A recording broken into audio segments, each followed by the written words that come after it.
So now we have another collection loop which is called the for each cell in a range. Okay, now what is this loop all about? Now basically what happens, this is again a very good loop, and we will be using it in the coming chapters, like functions. When we do the functions, when we create the VBA functions, basically it is that if you want to loop through all the cells in any range, this is the range. Okay, so you want to go to this cell, this cell, this cell, this cell, this cell, this cell, this cell, and this cell, and this cell, and so on, so you can loop through all the cells one by one in a specific range. That's why they call it for each cell in a range, because the plural of a cell is a range, right? So let me show you how we go and write this.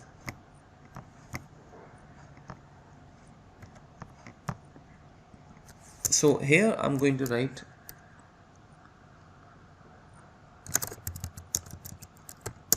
cell collection loop. It's very simple.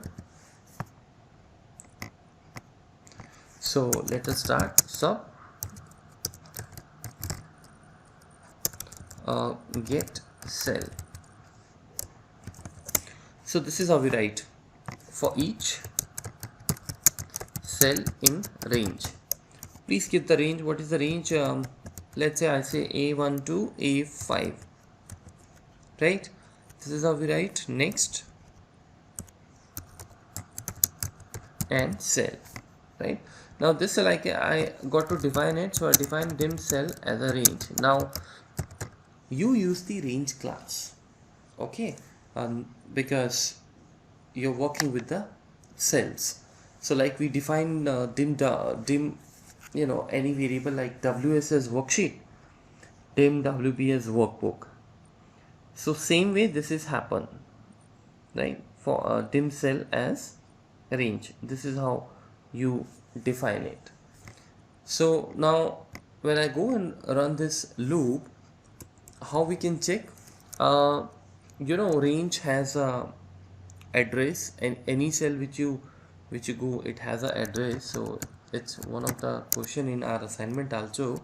So I just go and say that address, I want to check the address of a cell, or maybe you want to check something else, let's say cell value. Okay, so when I run this, you see that what happens. I hope we all are clear about this cell word. This is not a VBA word, guys, right? This is my own.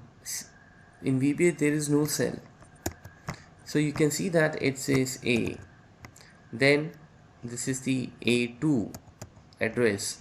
So if you ever want to find out the address, you can use the dot address also, because dot address is a property of range class. If you go and type in here range, and here you find out the range class, let me press R, right? So these are all the things you can do with the range class. You can activate, you can find out the address, you can put the advanced filter. I mean, whatever things you generally do with the cell, auto filter. So you'll find everything here, as simple as that. You can also copy the range, just for your knowledge. Many things. Okay, so let's go and run this. So we have this is how the collection loop works, right? I put this in the comment. So when I run this quickly, this is how it works. A, FS, STF, STF, and so on. If you change the range, obviously, let's say if you say A1 to A2, you are going to see only two pop-ups, A and then FS. That's it. This is how your range collection loop actually works, right? Now we can also quickly go and do some sort of the real example also. We can pick it up. For example, you want to say that you want to find the sum of the numbers which are let's say greater than maybe 10, greater than 20, that's how. So how you going to do it? I'm just giving the example. So for example, you have your this is your data, right? This is my data. Now in this data, what I am going to do is I want to check sum the values if they are greater than, maybe let's say 10. Okay, so go here, write the same loop. Let me copy the and paste it. Range you have to define, right? So let's say I give the range from f2 to whatever, right? I give it f2 to f6 for example. And so how will you do it? You will put here if condition, right? You say that if your cell dot value, because cell is a, it's coming in the loop, so automatically it will go one by one, you know, to all the cells which fall under this selection. So you don't have to write range f1, range f2, or maybe you need not to increment the row or the column, you know, like generally we do, because this is a collection loop. And this is the power of collection loop, that it will cover all the cells. So we just say that if the cell dot value is greater than 10, if the greater than 10, then what you want to do? Then you want to sum the value. Now here I'm going to tell you something very interesting. You see, I say I create my variable called, let's say, my sum equals to my sum plus cell dot value if it is greater than 10, else and if. Now you must be wondering that why I have written my sum equals to my sum plus cell value. It's like, you know, I equals to I plus 1. You remember the loops? So same way. So what happens when you sum something? Obviously we want to keep that value somewhere, because you want the cumulative sum, not the cumulative, I would say. You need the total. So if you have, let's say, 4 cells, if you have 6 cells here and all, let's say, are greater than 10, so the previous value should be added to the next value when you run this loop, right? So that's why we are writing my sum equals to my sum plus cell value, because cell value will be the existing value. My sum is a value which would come from the previous value. For example, I just go and show you on the local window. This is how. Let us run the code. Now you see that what is the first value here? So 33 goes here, added with what? 0, right? Because the first time when you get in the then mode, my sum will be empty, variable will be empty, I mean to say. So when you run this, now your my sum variable holds 33, right? Perfect. Now we will go for the next cell. What is the next cell? The next cell is 44, right? So if it is 44, then obviously it is greater than 10. So we come in the then mode. Now when you come in the then mode, guys, previous sum should not be destroyed, previous value I mean, right? So that's why we say that my sum plus a new cell value. So 44 now will be added with the 33.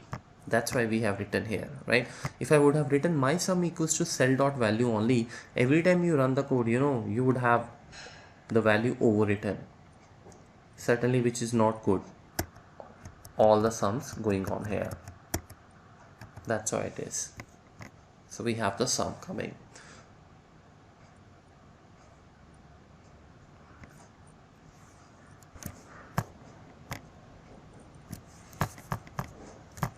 Okay guys, so let's start this collection loop again, this time with the new format.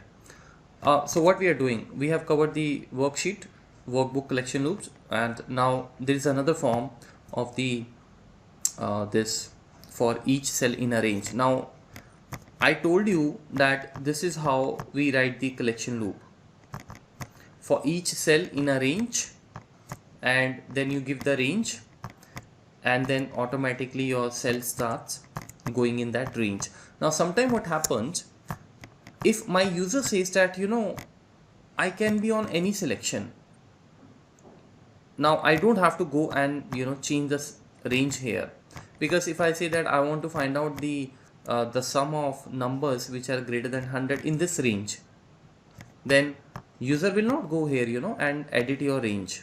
So how will you make this dynamic? Because right now this is a static range, guys. So there is another form of this collection loop. So how are we going to write it? See this. I start here sub collection, another example, let's say another pattern. Depending upon the requirement, you can use any of these the collection loops. So first of all, we will write for each cell in range. This is how we write. We give the range, generally A1 to, let's say, A4, and then you say next cell, and you define your dim cell as range, right? Now in this particular case, because we want something to be static, so you can directly delete this and you can write here selection, which is a VBA word. Now if you write selection and you want to see that how it works, in the message box, let us say we want to get the value of a cell. Now you can see in the background my selection is what, right? So if I run this, my code should run on this selection. Let me press F5. Can you see that 55, 33, empty, empty, 55? So guys, you can control your collection loop, the range collection loop, in this way. If I go and select single cell, and now if I go and run this, can you see that 33 only? This is very powerful, right? There is another way of writing this. You should know that, because if you, let's say sometime if you come across any sort of that code, you should be knowing it. So I can also modify this in this way. Instead of writing for each cell in selection, okay, this is also something you can do. You can declare here your own object, my range, and you say that my range as range, and set my range equals to selection. This is also one and the same thing, right? So you can prefer whatever way you want. Idea is to give the flexibility to the user. Now if the same code you want to write, that you want to sum the numbers which are greater than, let's say, 10 or maybe whatever, but the range should keep on changing, so that is something we can do now. So when your loop runs in your selection, you just go and write here, you know, if the cell value, let's say you want to find out the greater than 100. So if my cell value is greater than 100, then I will like to sum that value. So I write here my sum equals to my sum plus cell dot value, else end it. This is how it is, guys, right? Maybe you can do two things, isn't it? Let's modify. Let's do one thing. Let's also check that how many numbers are there without numbers are there, the total for those numbers which are less than 100. That way also you can do. So I'm just going to make it another variable, my sum 2, my sum 2, and my sum 1, and my sum 1, in this way.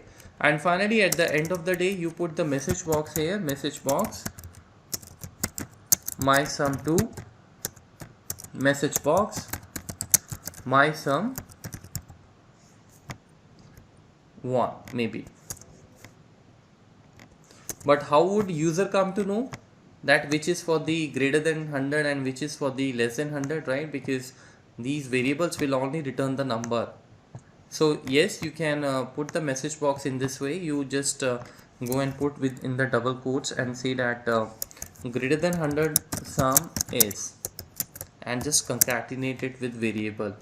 Do not put this under double quotes, otherwise you will get greater than sum is my sum 2. This is a variable, and you can write here less than 100 sum is. You can be more creative than me, right? I know this is not looking a good message box, but that's okay. So now when I run this, guys, you see when I run this, now what will happen? Variable not defined. Okay, so let's declare the variables as well. So dim my sum1 as long, dim my sum1 as long. Keep long or double, don't declare integer, because you never know, your sum can go up to 50,000, 1 lakh, you know, whatever, because integer holds only 32,000 numbers. So you go here, and now you can see that it's going to add all these numbers one by one. So the first value, which is 33, it is not greater than 100, so you go in the else mode, and now 33 comes here, right? So when the 33 comes here, your loop finishes because you just selected single cell, isn't it? So finally you have answered that greater than sum is 33, less than, actually I did something wrong here. I should have written here, so maybe you can say less than 100, more than 100, right? This is how you can build the code. Now if I go and select this entire range, what will happen when you run this code? The first value is 33. Is it greater than 100? No. So it goes in this. This is already 0. This is 33, because initially my sum2 variable will be 0. So 0 plus 33 makes it 33. Done. Okay, time to go for the next cell. What is the next cell? It is 5. It is again not greater than 100, so again you come here. Now previous value in the my sum2 is 33, we already know. The new value 5 will be added, right? So now you have 38, so you're getting the total. What is the next value? The next value is again 55. So again the 55 goes here, and it is going to be added in the previous value, which is 38, right? So this is how the entire process keep on running.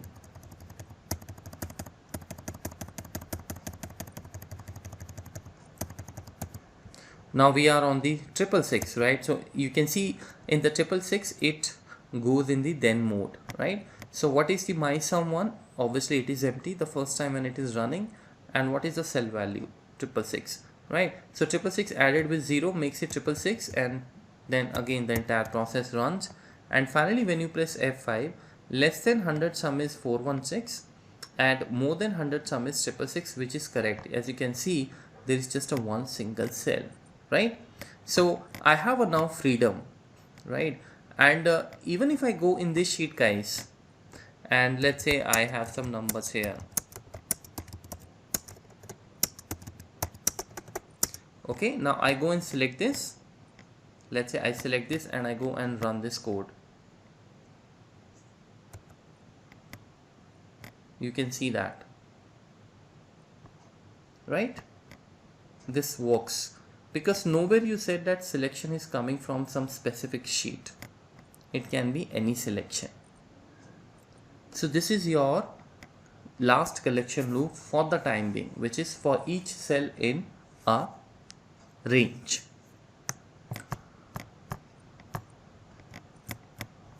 Now I want to do one exercise. What is that exercise? I'm going to create here some sheet, right? For example, I will add some sheets here. I'll give them the name called 1 and 2, maybe 3. Now I go and write here data, some numbers I'm writing, right? And here also, right? And here also. 7 rows, 7 rows, 7 rows in all the sheets. Now we are supposed to do what? We are supposed to sum the numbers which are greater than 50 in all the sheets. So when you click on your macro, it should go in the sheet 1. It checks that in this particular range, whatever number is greater than 50, it should get added, but not only on this sheet. Then it goes to this sheet again, check which value is greater than 50, and then add it with the previous sum, and then go to the sheet number 3, and then picks up these values and add it to the previous sum.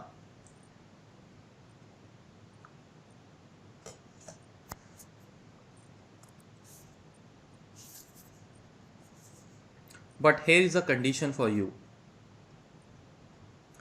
It should always pick last 3 sheets. I do not know the name of those sheets. Right now it is 1, 2, 3, but in your case it may be something else. But I know my numbers always stay in the last 3 sheets, and the range is always fixed, A1 to A7. You want to make a code which if you send it to somebody, you don't have to tell that person please go in the VBA code and change the sheet names, because I have made the code according to my sheet names, which is 1, 2, 3. So please go and change sheets in the double quotes 1 dot select to something else. No, your code should automatically check that what are the last 3 sheets. I'll tell you now what we are supposed to do. You see, I told you yesterday that we can count the total number of sheets, and that's gonna come from sheets.count. You count the number of the sheets. So let's say you have the sheet number 7 coming. So total number sheets are 7, right? You know that. Now you do not know the name of the sheet, so forget about it. You can do 2 things. You can run the loop for each worksheet in worksheet until the time you're not going to be. So what you do, you subtract, because you want the last 3 sheets. So you subtract. What are you going to subtract from it? You subtract 3 from it. What is left? 4 is left.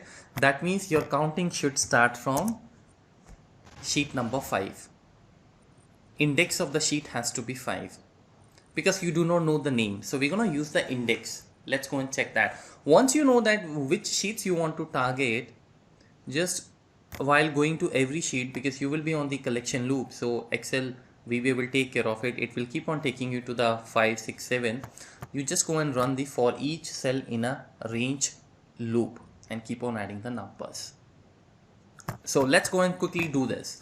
I go and insert a module, and in this module, this is my project.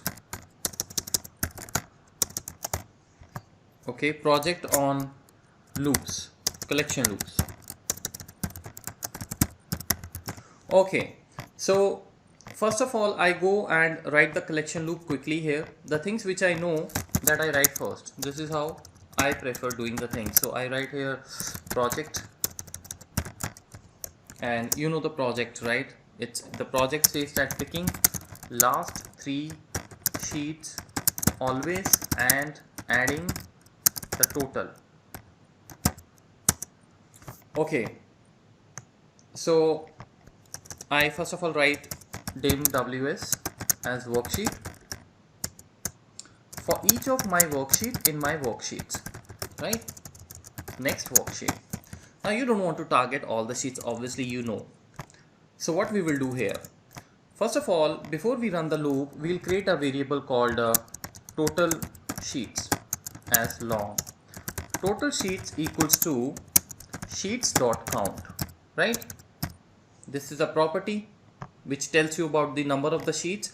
Now you got the total sheets, okay? So whatever the total sheet comes, you want the last 3 sheets, okay? So what I'm supposed to do now, see, this is equals to sheet count, and then you can say that you can declare one variable called dim I as long, and dim end point as long, and start point as long, for example, right? So once I have calculated the total number of sheets, what I will do, guys, my endpoint is simple, which is going to be equals to total sheets. What would be my start point? My start point would be total sheets, and then or maybe start point is going to be, let's say, 3, because I have to run it the 3 times, you know. So if I put here, because I'm trying to figure it out when you run this code. Now this question is just I developed, you know, so I'm also thinking like you are thinking. So once we have got 7, how I can make sure that I have to go to the, I have to pick up the last 3 sheets. So I think the idea which we were developing, that we should go and subtract, you know, the total sheets minus 3, you know, I think that's the only solution we have, right? So for the time being, I go and remove this. So now your start point is 4, right, guys? So once it is 4, you put it in the bracket, because I want to count last 3 sheets, so that's why I'm subtracting 3. But I know once I subtract 3 from this total number of the count, I have to start with the next value, with the next sheet, right? So I'm adding +1 to it, simple maths. So when you run this again, total sheets 7, starting point should be 5, we got it. So now from 5 to 7 it should work, isn't it? Now there are 2 methods now. You can run this with the collection loop also. You can run this without collection loop also, because you know now which sheet you want to target. You want to target 5, and you want to go till which point? You want to go till 7 point. So before I start with the collection loop, let's do one thing. You go and say endpoint is not required, so instead of that I just declare this I. So I say for I equals to start point to total sheets, right? We can do that. This will make us sure that the loop should always run the 3 times, right? Now here comes the interesting part. Generally what you write in the sheets, you always write the sheet name, but you can also write a number, guys. This is a perfect example that tells us, because many times, you know, a student asks me that because if I write, let's say, sheet1.select, and if I write sheet1.select, there's no difference in these 2 lines, guys. Here you are referring to the sheet name directly, and here, because sheet 1 is on the index number 1 in VBA, this can also be written. So if you run these 2 lines, for example, if I run this line, you see that it selected sheet 1, and obviously this will also select the sheet 1. But sometimes, you know, people ask that any specific you know, the scenario where we can we are bound to, you know, use this kind of a sort of code, not this sort of code. So this is that perfect example, because you do not know the name of the sheet, what are the last 3 sheets, but you know the index of the sheets. So what do? You put here I. What happens then? I will be selected, guys. So I is going to be what? Start point. What is your start point? It is 5. So that means it has to go now 5 to 6. So the looping part is done. It will go one by one in all the loops, in all the sheets. But once it goes in all the sheets, what it is supposed to do? You know, it is supposed to pick up A1 to A7, right? So we can quickly go here and declare one dim cell as range, right?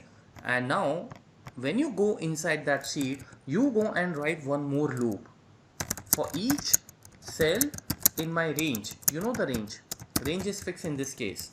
So I'm going to write A1 to A7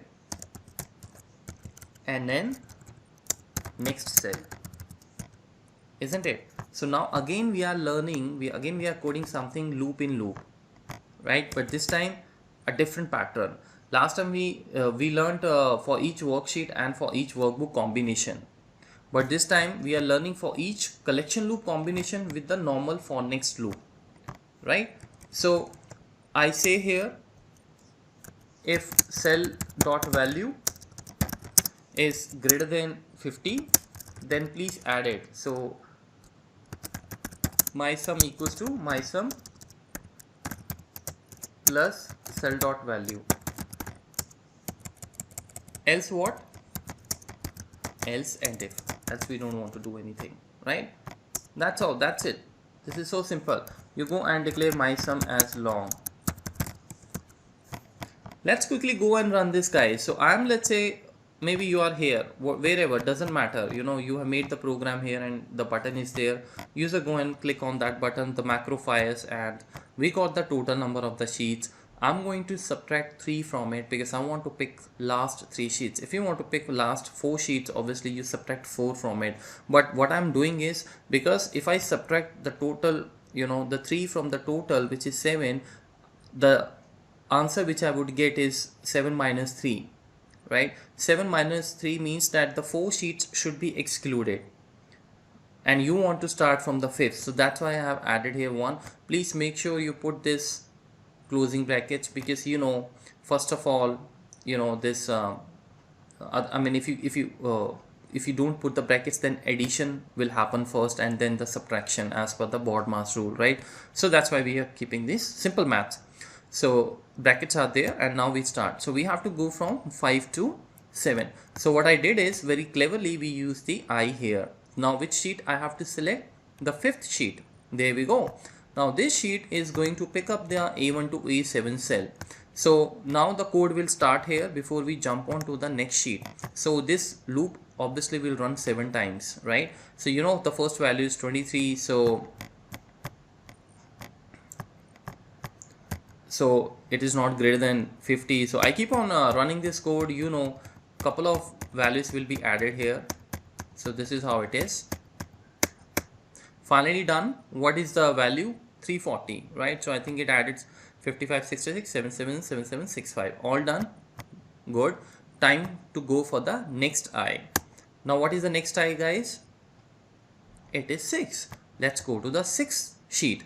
Now on the 6th sheet, now this range will again start working, right? Because range is independent of the sheet. So again, now we say that for each cell in this range A1 to A7. So now what is the first value it is going to pick? 4. So I don't think so this will pick any number except the last 56. So let's quickly run this, and you already know we have already got 340, right? So we have here 7. I quickly run this. We have now 5. Now the last value is 56. It is greater than 50. So finally this 56 will be added with my previous sum, which is 340, and now your new sum is 396. Perfect. Loop is done. Time to go for the next sheet. Which sheet? Well, I is now 7. So you go here and now you're going to run this again, the same loop. Finally at the end of, you know, this, maybe you can put message box and you can see that message box my sum. So I go and run this quickly. 836. Done. Anything you didn't understand in this, guys?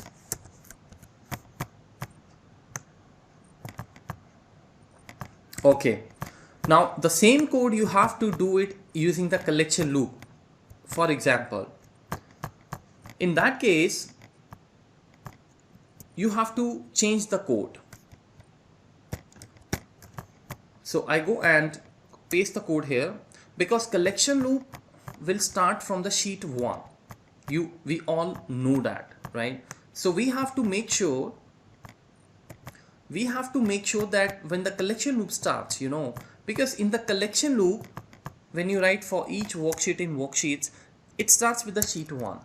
So you got to put there some criteria that if that sheet is, the index of that sheet refers to the index you want, If yes, please go and run the for each cell in a range, otherwise ignore it. That is the point. So we write for each worksheet in worksheets, and here that becomes worksheet. And obviously I have to declare here worksheet. It is already declared, so in the previous code it is not required. This dim ws as worksheet, right? So now guys, what I'm supposed to do here now, see this. I select the first worksheet. Okay, now before I go in this loop, I will make sure that whether that sheet I need it or not. So how you gonna do that? Well, you can create a variable called check instead of this I, check. Okay, now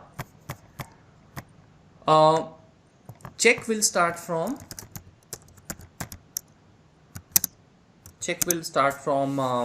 I think it should first start with the 1. Yeah, please see this code. Maybe you prefer the first code, but from the knowledge perspective, this is a very good example. Okay, so, and I go and declare everything in single line. We can avoid some space.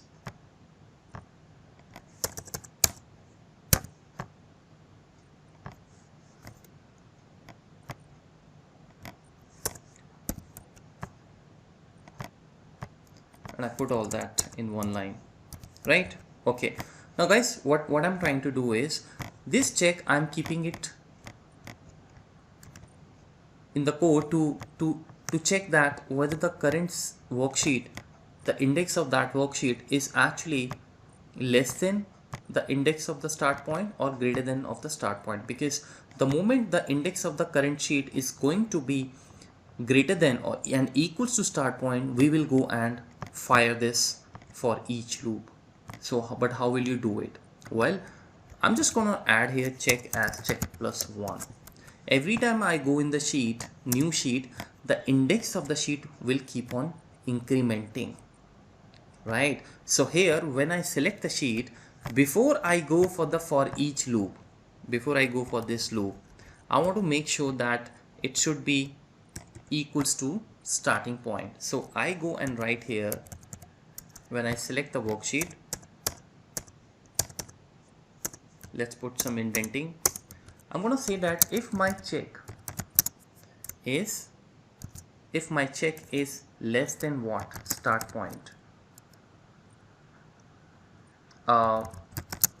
then I want or maybe I say that if it is greater than start point, then this entire code should run, otherwise do not do anything. But this is just for your information. I write here in the else, you can leave this comment and if. Okay, now while as I'm speaking, I'm trying to think, I'm trying to build the logic. Okay, so let's go and check that. So what I'm doing is, I first of all, as usual, I'm going to calculate my total number of sheets. Okay, so here we have counted the total number of sheets, which are 7. Okay, now once I've counted the 7, I will not add 1 here this time. I'll just subtract 3 from it. Okay, now what you get is 4. Now you know that these 4 sheets should be excluded, because we have counted the total number of sheets and we have subtracted the 3 from it. What is left is a garbage for us. We don't want to work on that. So that means, in other words, I can say sheets having index from 1 to 4 should be excluded. But how will the loop know that you want to exclude it? Now that is why what I did, guys, when the first time when the loop starts, you know it is going to select the sheet 1. Now I'm gonna check there that if my this check variable, is it greater than my start point? If it is greater than the start point, that means you got to pick up that sheet, isn't it?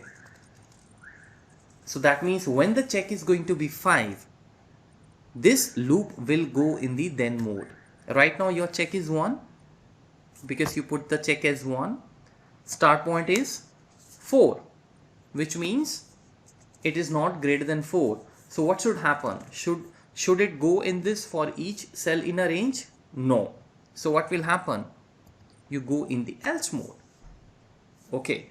And if now before you go for the next worksheet, make sure you increment the check by 1, because then you will go in the sheet number 2 and you have to then compare it with the second index, isn't it?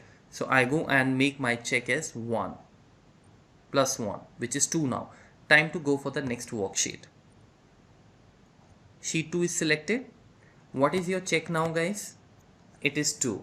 What is the start point? It is 4. Is it greater than 4? No. What will happen?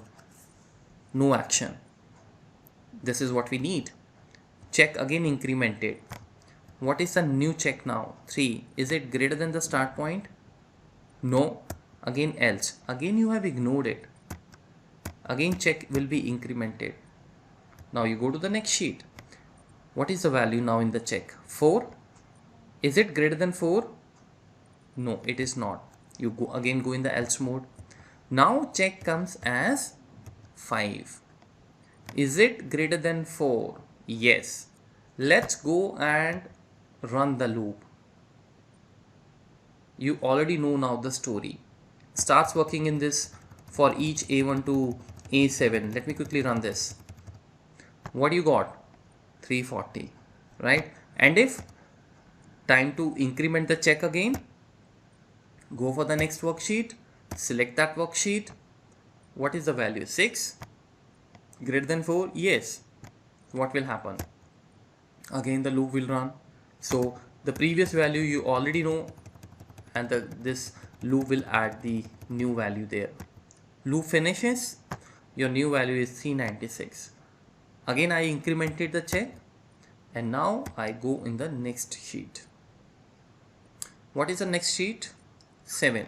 7 is greater than 4, so you will have this code running. Done.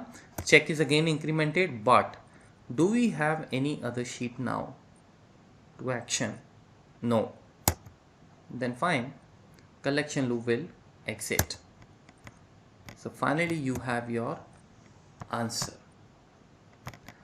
2 wonderful codes, wonderful ideas, combination of collection loop with the collection loop, combination of collection loop with the for next loop. Like, you know, building a logic has nothing to do with the programming, guys. If you can plan the things, execution will not be a problem. That you can get it from Google also. I'm talking about, let's say, if you're not taking the training. But you should be able to at least build the logic, that how I can set up this, you know, like we did in the beginning.